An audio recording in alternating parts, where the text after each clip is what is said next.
Linda's Toyota shuddered as she shut off the engine. She sat in the driveway of her modest suburban home. The lights were off, the kids obviously not home. It was unusual.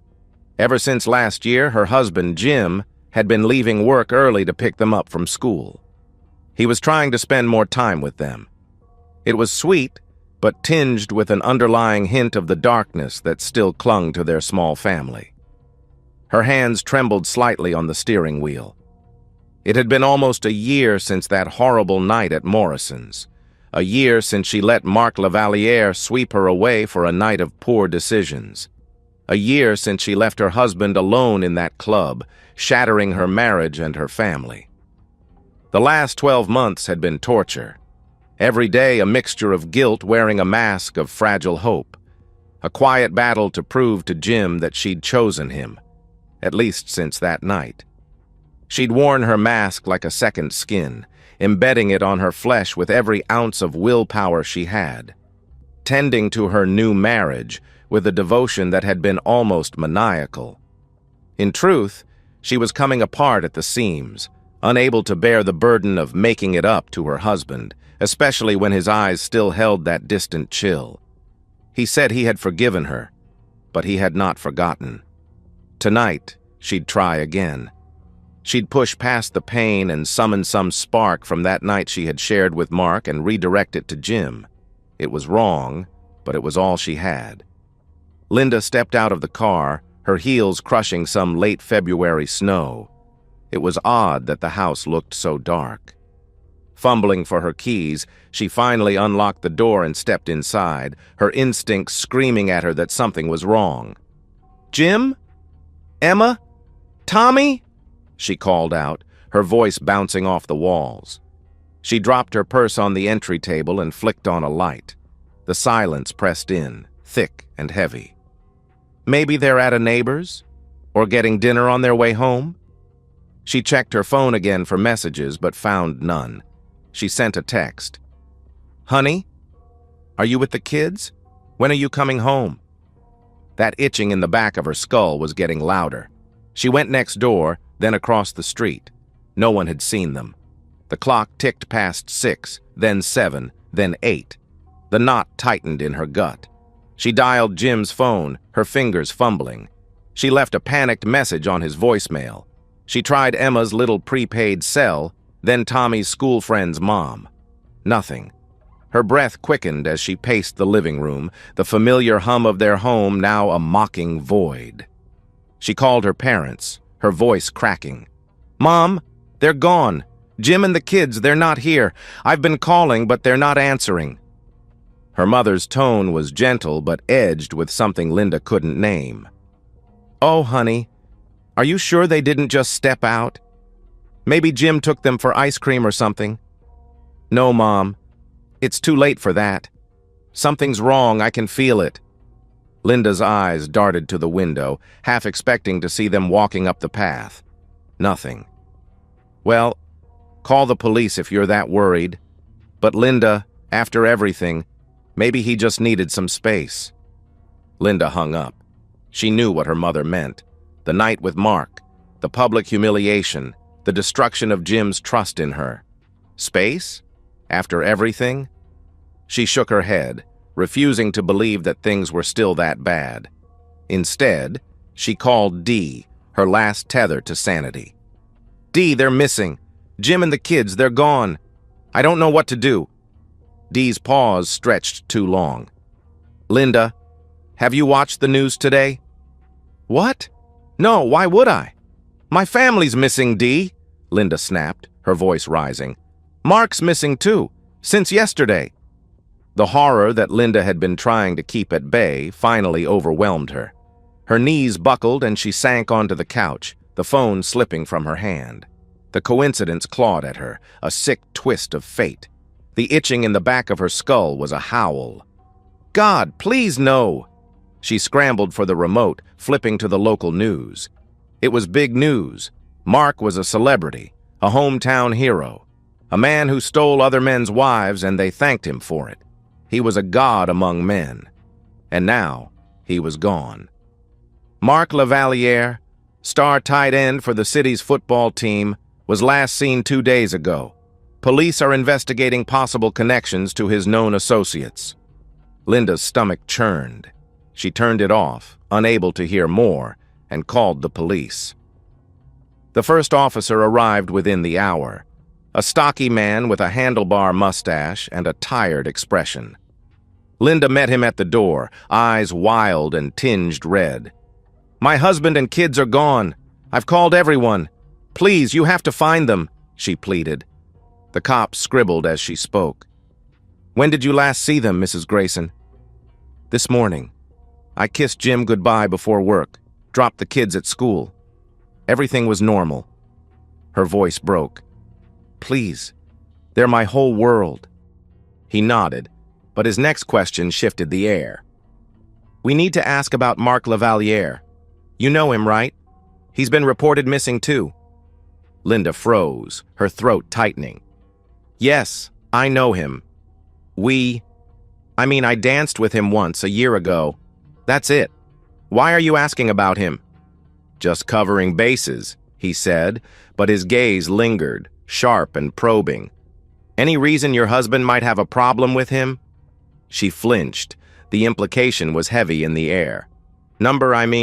Yes, there was a thing, but it's over. Jim wouldn't. He's not like that." Her words sounded hollow, even to her. The officer jotted more notes, then left with a promise to follow up.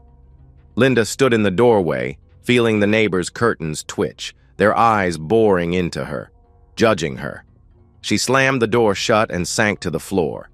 Jim wouldn't hurt Mark. Would he? But the doubt festered. Something dark and twisted, birthed almost a year ago, finally took root in her brainstem, a seed planted by that look in the officer's eyes and nurtured by her own unrelenting guilt. The days washed away, colder than the waves on Lake Michigan. Linda called Jim's parents next, her voice raw from shouting into voicemails. "Mary, it's Linda. Jim and the kids are gone. Have you heard from them? Please tell me if you know anything." Mary's response was cool, clipped. "No, Linda, we haven't. But honestly, can you blame him if he left? After what you did with that football player, parading it around for everyone to see?" Linda's chest tightened. "I've been trying to fix it, Mary. Every day for a year. I love him. I love the kids. Please let me know if you hear from them." "We'll let the police know," Mary said, and hung up. Linda stared at the phone. Her mother-in-law's words stung, parading it around. She hadn't paraded anything, had she? But the town knew. The gossip had spread like wildfire after that night, and now they were staring, whispering behind her back.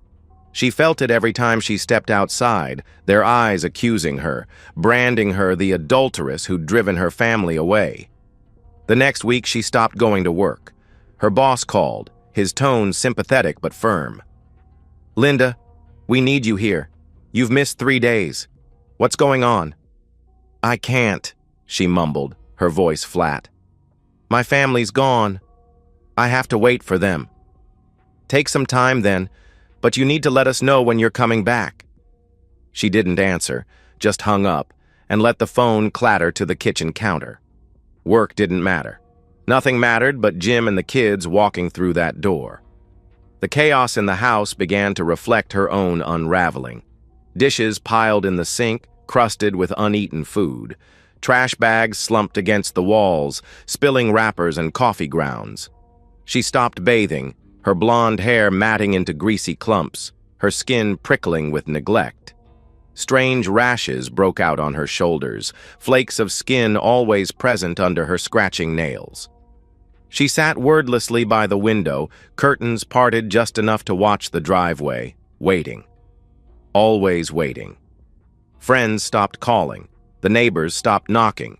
Even her boss had stopped trying to contact her. She didn't care. She was avoiding them anyway, avoiding the whispers, the judging stares. She wanted to crawl into her own skin.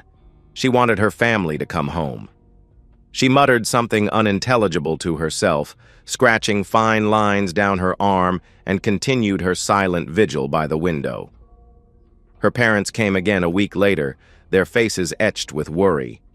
The smell hit them first. A sour, rotting tang that made her mother gag. "Good Lord, Linda, what is that?" he asked, stepping over a pile of laundry. "I don't know," Linda said, her eyes wild, darting to the corners. "It's been here a while. I can't find it." Her mother knelt beside her, brushing back her tangled hair. "Honey, you're not okay. Look at this place. Look at you. You haven't showered. You're not eating. Let us take you to a doctor." "No," Linda snapped, pulling away. "What if Jim comes back? What if the kids need me? I can't leave." Her father's voice hardened. "Linda, they're not coming back. Jim took them. You know why? We all do. You need help."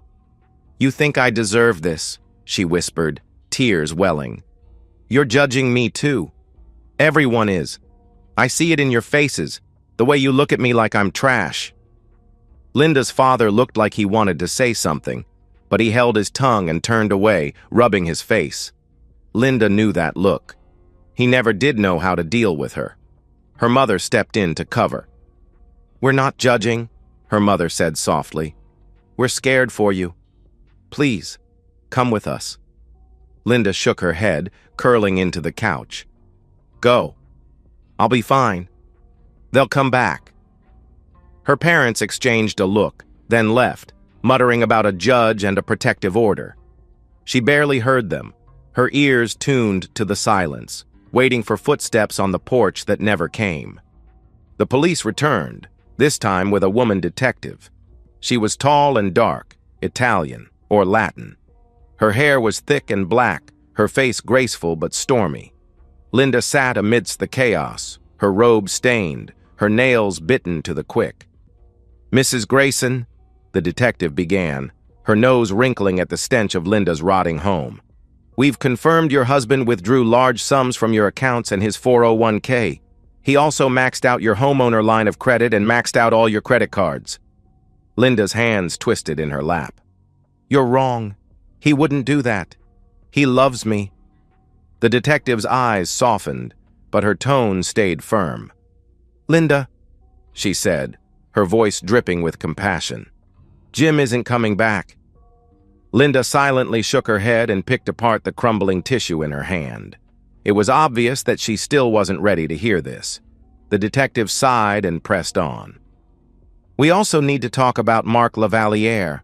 His car was found abandoned 10 miles from here. We know the two of you had a relationship.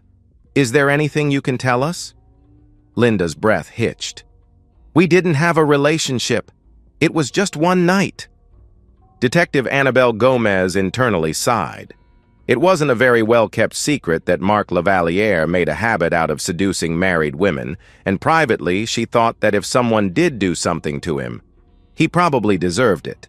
But she had a job to do, and right now that job was trying to get this delusional woman to give her something, anything, that might help her crack this case. "Sure, just one night. I hear you. But did you have any contact with him afterwards? Anything your husband wouldn't like?" Linda rubbed her eyes. "He sent me things. I told him to stop. I didn't want him. I chose Jim. Ask Dee. She knows." "We've spoken to Dee," the detective said. "She mentioned an incident at Morrison's, St. Patrick's Day. Mark asked about you. Your husband wasn't thrilled about him, was he?" "Jim hated him," Linda admitted, her voice small. "But he wouldn't hurt him. He's not violent. He's not that kind of man." Detective Gomez leaned forward. "Linda, we're not saying he's violent. We're saying he's gone, and Mark's gone, and there's a connection. People saw you with Mark. They talk. Did Jim ever mention anything? Any plans?" "No," Linda lied, her mind racing. She felt the detective's gaze, heavy with suspicion, joining the chorus of eyes she imagined everywhere. Neighbors, co-workers, strangers on the street. "You think I did something to Mark, don't you? You're all staring at me, blaming me." "We're just asking questions," the detective said, standing. "Call us if you remember anything." She left a card on the table, but Linda didn't touch it. her eyes fixed on the window. Dee came over the next day, her knock tentative. Linda let her in, the stench making Dee wrinkle her nose. "Linda, God, what's happened here? You look awful." "They're gone, Dee," Linda said, her voice a monotone. "Jim took the kids. Mark's missing. Everyone thinks I'm to blame." Dee sat beside her, hesitant. "I don't think that, but people are talking. That night with Mark, it's all coming up again. They're saying maybe Jim snapped." Linda's eyes flared. "You're judging me too. I see it. You think I drove him to this." "No," Dee said quickly. "I'm your friend. I'm worried. You're falling apart. Let me help you clean up, get you showered." "I can't," Linda murmured. "I have to wait. They'll come back." She turned away, staring at the driveway, and Dee sighed, leaving with a promise to check in later. Linda didn't believe her. She finally understood what kind of person her friend Dee was. She had been more than happy to help Linda fatally wound her marriage, and then just like the others, she judged her for the consequences. She could see it in her eyes. It was just like the rest of them. She was sure of it. Weeks passed and the voices started. At first, they were faint whispers in the night, waking her from fitful sleep. "Linda," they'd call, soft and insistent. She'd sit up, heart pounding, searching the dark. "Jim? Kids?" No answer. The smell grew worse, a thick rot that coated her throat, but she'd grown numb to it, her senses dulled by exhaustion and despair. She wandered the house, noticing gaps where memories once stood. Some family photos, some of Emma's drawings, gone. She looked for her wedding album but couldn't find it. In desperation, she tore through closets, under beds, but came up with nothing but dust.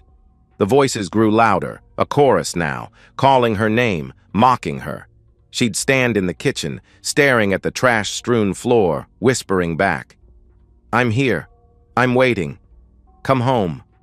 One night, she woke to a scream. It wasn't hers, was it? She stumbled to the window, peering out. Shadows moved across the street, neighbors glancing her way. They knew, she thought. They were laughing at her, pointing, their eyes burning through the glass. She yanked the curtains shut, her breath ragged, and sank to the floor, rocking herself. "I didn't mean it," she ranted. "I chose you, Jim. I chose you." Her parents returned, their faces grim. The smell was unbearable now, a wall of decay that made her father retch. "Linda, this is insane," he said, his voice sharp. "You're living in filth. What is that smell?" "I don't know," she snapped, her eyes darting. "It's not my fault. You're blaming me too, aren't you? Everyone is." Her mother knelt, tears in her eyes. "We're not blaming you. We love you. But you're sick, honey. You need help."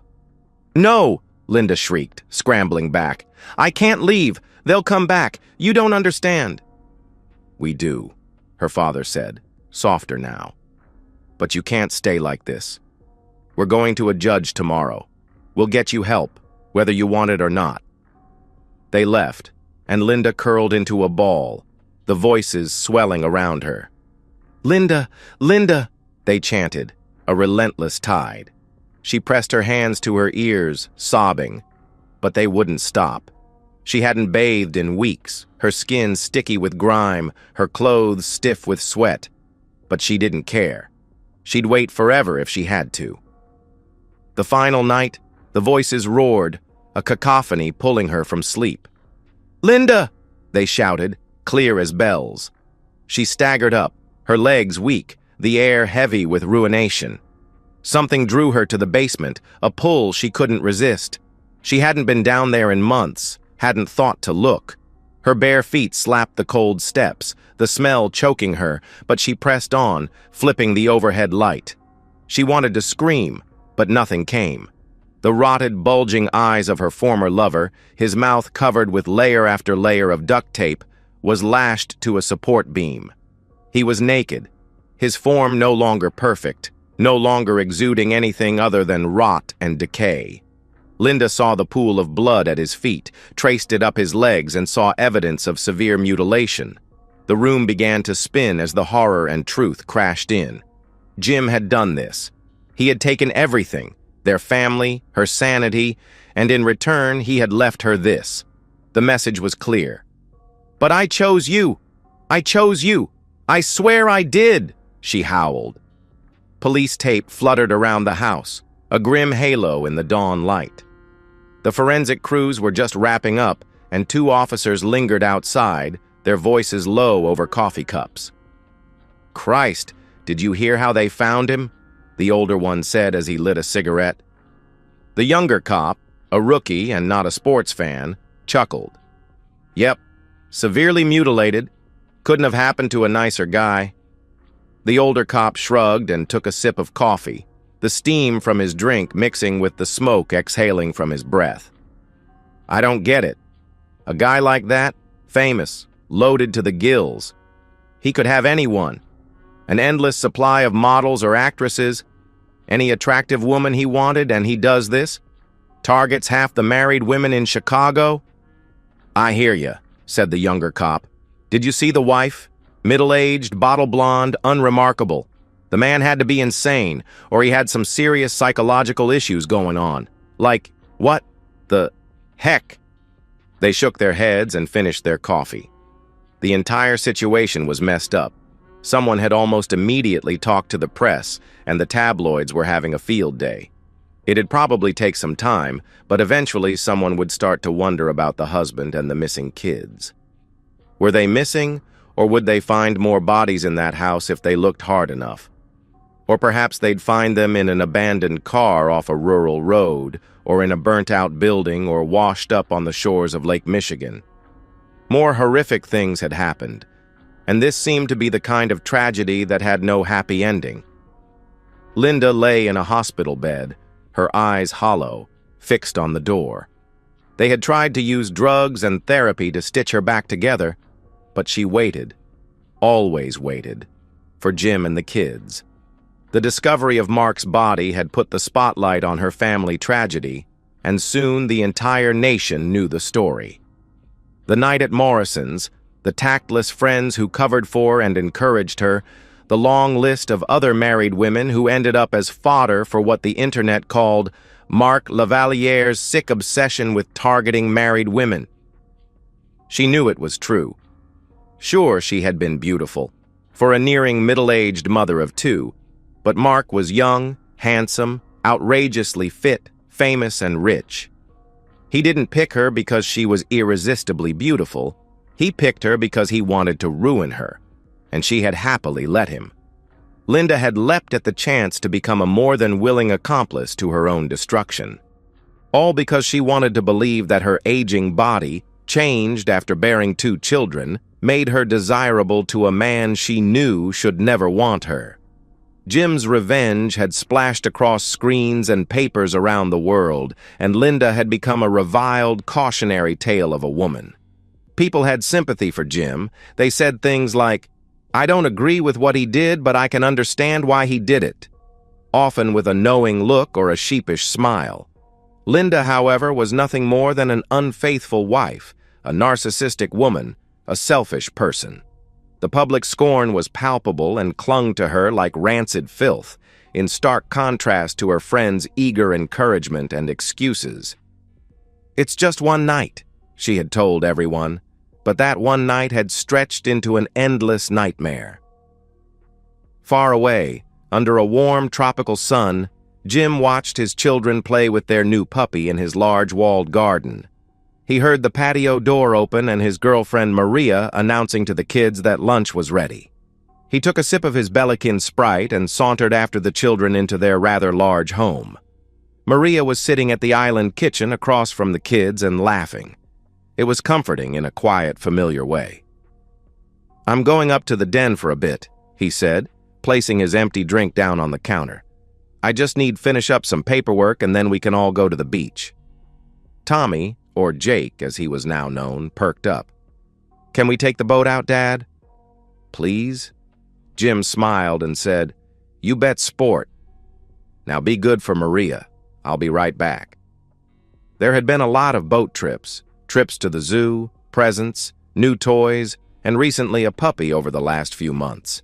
He knew he was doing the entire Disneyland dad routine with the kids, and eventually it'd have to come to an end, but that'd only be after he'd gotten them settled completely into their new life.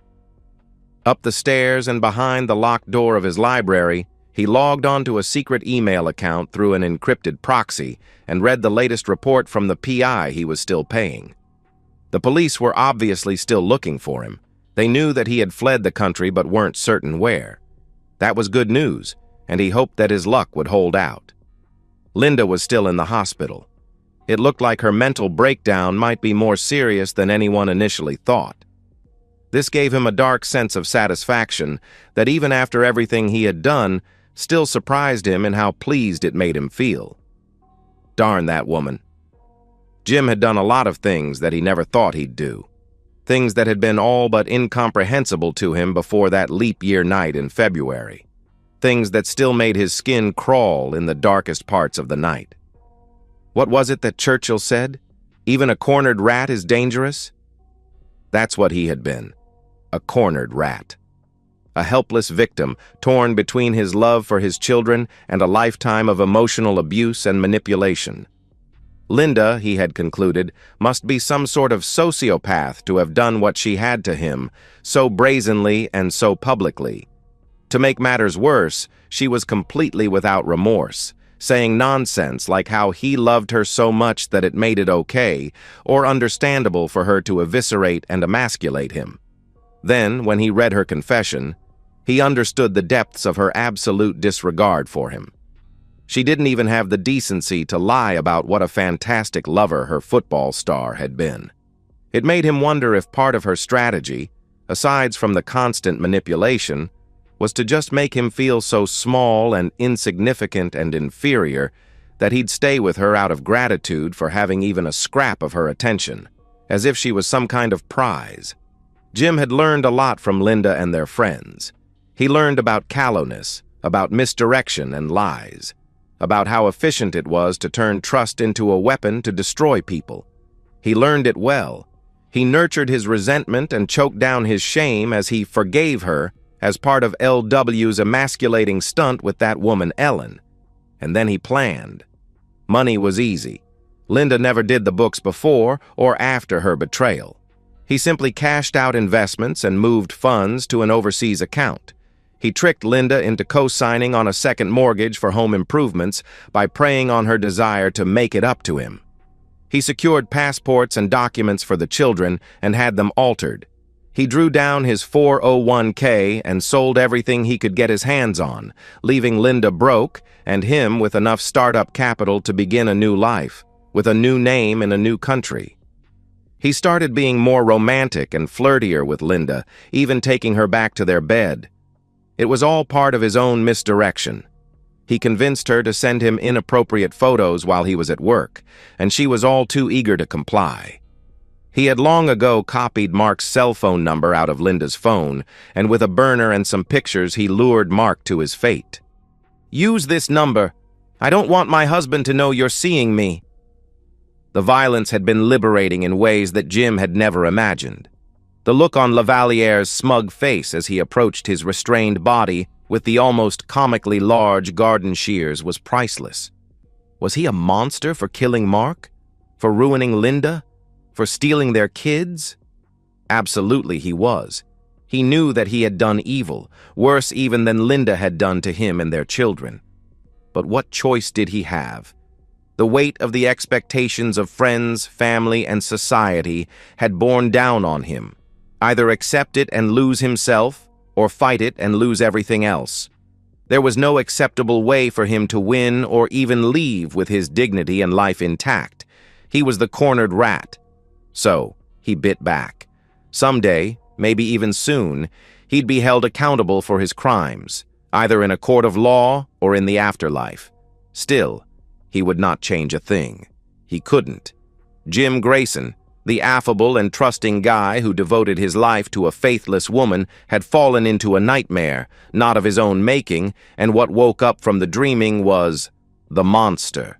a waking terror that hated with a passion that mirrored the love that Linda had so cruelly extinguished. Jim shut down his computer and pushed his chair away from his desk. Even here, under the bright tropical sun, the monster cast a long shadow. It'd cling to him for as long as he walked the earth, but he was certain that from now on he'd control it and tame it. So long as he had the kids, the monster would stay where it belonged. He'd continue this dream for as long as he could. Enjoy every moment of it. Savor every new experience. His nightmare no longer had any power over him, and God help anyone who tried to wake him from his dream. And so, we've reached the end of today's story. Was it what you expected, or did it take a twist you didn't see coming? I'm curious to hear your thoughts. Share them in the comments below, and let's get a conversation going. If this story kept you hooked, make sure to hit that like button. And if you're new here or just haven't subscribed yet, now's the perfect time to join our community. I bring you fresh, captivating stories every day, so click that subscribe button and turn on notifications so you never miss out. Thanks for watching, and I'll see you in the next one.